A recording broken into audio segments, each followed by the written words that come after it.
Hello everyone, this is a video showing my indicator collection. Not just to sort of try and show them off, sorry, let me move these things off the floor. My cat's flung well, it's not cat litter, it's like wooden clumps. He's flung them everywhere. But yeah, just so people can recommend which ones I should be watching first, or which one I should watch next, because a lot of these I don't really know too much about them. Some I picked up because they're cheap. I always say with premium collection, indicator, certain labels, if I see them in CEX, £3, £5, I'm going to get them just to add to collection. Indicator for me, one of the most consistent labels. Don't really seem to release bad. I was about to say they don't release bad films, but I think they released Ghosts of Mars by John Carpenter, which ain't great. Vampires I've got there isn't great. Yeah, I'll speak about the ones I've actually watched, and then anybody that knows these, give me a bit more information on which ones to watch next. Yeah, this is kind of inspired by Jodie from Jodie's Movie Realm. It's video showing her indicator titles. A lot of the people in the community, Roy and Stuart and that, I know, collect a lot of indicator. But yeah, first you've got, let me get in a bit closer, Force 10 from Navarone. This is the sequel to the Guns of Navarone. Nice special edition. Picked that up not long ago, maybe a week or two. 15 in CEX. Then you've got Christine by John Carpenter. Obviously, I've watched this quite a few times. Know about that one. I know what this one is, but I haven't got round to it yet. But a Brian De Palma film, Body Double, starring Craig Wasson, Greg Henry, Melanie Griffith. Yeah, as I said, the problem with the indicator films is that's about as much information as you get. You can't believe everything you see. So you don't really know what it's about. Like I said, I pick them up just on the merit of the label. But yeah, let me know some of these. Not just worth watching, but what's the word? Ones that I should be moving to the top of the list. The New Centurions with George C. Scott and Stacey Keach. I know Jodie spoke about this. Sorry, there's more fluff or something in the way. She did say this was a good one with good acting. Directed by Richard Fleischer.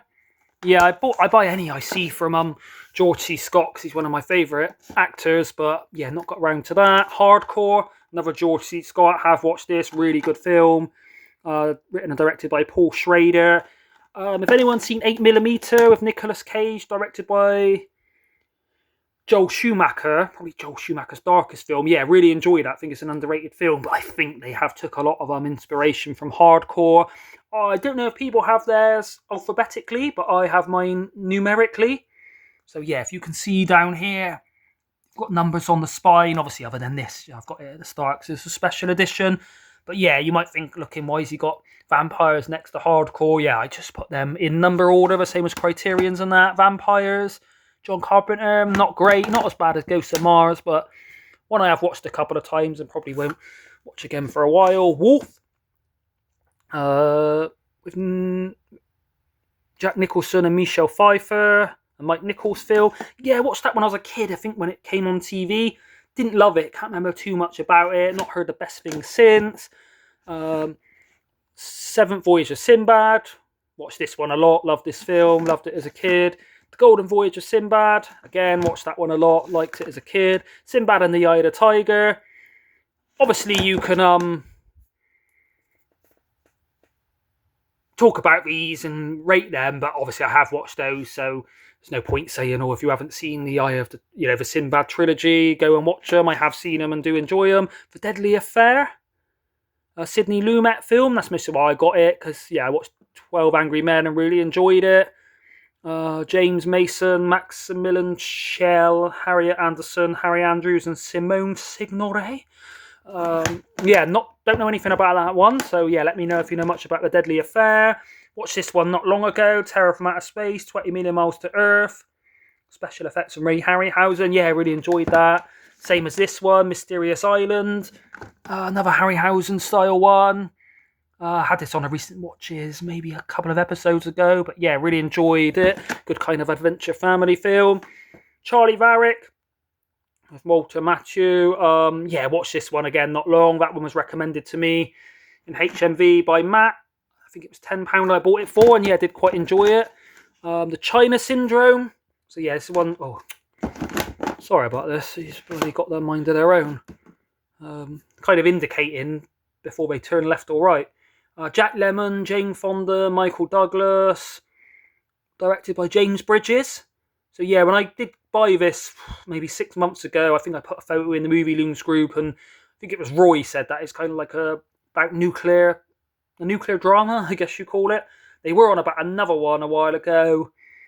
Can't remember the name of it. And then he said they were talking about this China Syndrome. So yeah, I said I do own it. I'll try and get round to it. Night Tide with Dennis Hopper. It looks like a Nicholas Winding Refn film.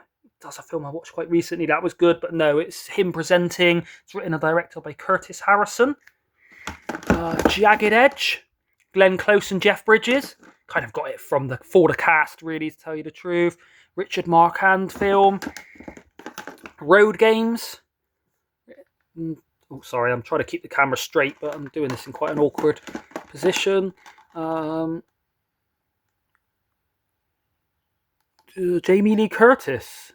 Stacey Keach. So yeah, I've got a few things with Jamie Lee Curtis in. Obviously most famous for Halloween, but she's good in The Fog. But yeah, I heard Road Games is a good one. And yeah, it's another with Stacey Keach. So I've got him in The New Centurions. He's also in American History X.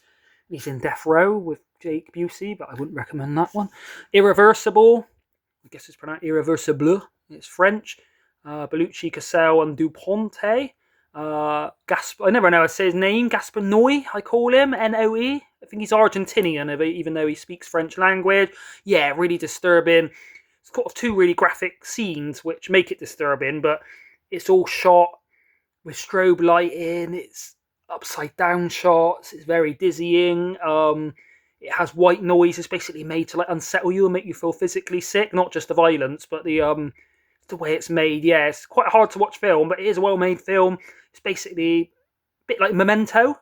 Don't know which one came first. I think this might be older than Memento with Guy Pearce, but starts at the end and then it's shot in reverse order. So obviously it see the end and the carnage and it works back to how it happened. But yeah, there are two scenes in this. I will say beware, really intense. Bruiser. So yeah, when I picked this up, I hadn't really heard of it, but yeah, I thought if it's well, maybe not underrated, it might be bad, but an lesser known film by George A. Romero. It's kind of a special edition, but I think it only cost like 18 quid or so. Yeah, look, it's limited edition with a number on. Yeah, let me know, any George A. Romero fans, if you've seen that one, if it's decent. I think I've put them in the wrong order. Sorry about that. Trying to pick it up with one hand. The Day of a Dolphin, another George C. Scott one. Joseph Levine presents a Mike Nichols film. Mike Nichols, pretty sure he did. The Graduate. Let me know. But yeah, kind of didn't realise it was by him. I will obviously get around to watching it. Big fan of George C. Scott. But yeah, if it's by Mike Nichols, I think did The Graduate, then I'll move it up the list a bit. Pretty wacky. Unwittingly, he trained a dolphin to kill the President of the United States. So yeah, at least it's original. When I first heard it, The Day of a Dolphin, I thought it was either going to be about like a ship sinking or something, a bit like not Deepwater Horizon. What's it called? The Ernest. I'm having a mental block. When they have to basically escape from the sinking ship. I'll think of it in a minute. Thought it's going to be either about that, or there was a incident years ago called the Byford Dolphin disaster, where some people were in a submarine, and then one of them, for whatever reason, they opened the pressure chamber, and it literally just like imploded them all in a split second. And it's quite famous, like naval maritime seafaring tragedy. Is that the right term? But yeah, look forward to that. George C. Scott training dolphins to kill presidents. Crime Wave. It probably is a bit silly and tacky, but it's written by Joel and Ethan Coen and Sam Raimi, directed by Sam Raimi. It's only a 12, but yeah, it's meant to be quite a schlocky comedy horror. Doubt it's on the level of Evil Dead, but let me know.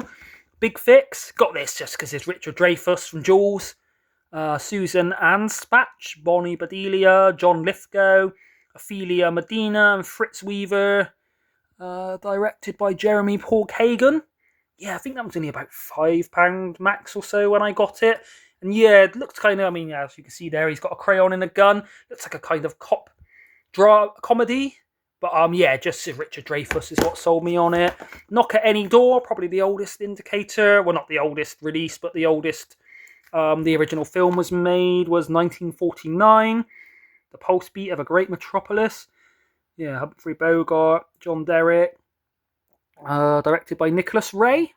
Yeah, let me know if anyone knows that. I don't think I've really seen a Humphrey Bogart before. And then this is kind of a favourite of mine.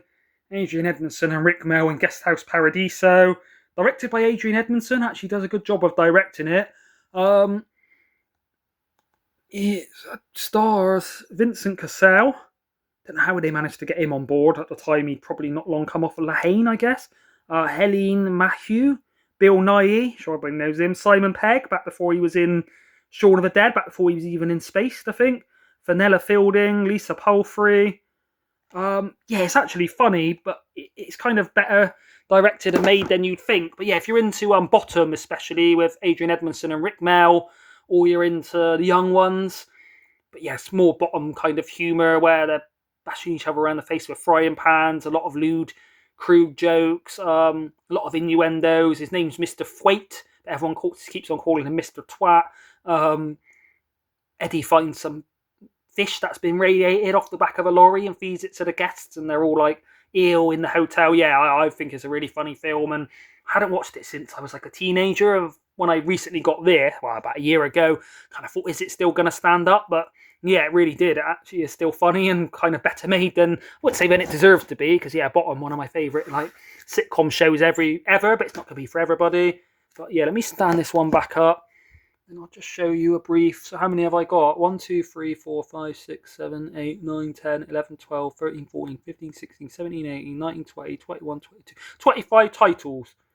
Hopefully I've kept this in frame. I think the camera's been going a bit wavy, but yeah, I'm kind of, my elbow's leaning on the hard floor just to get down here. I might try and move the indicator up.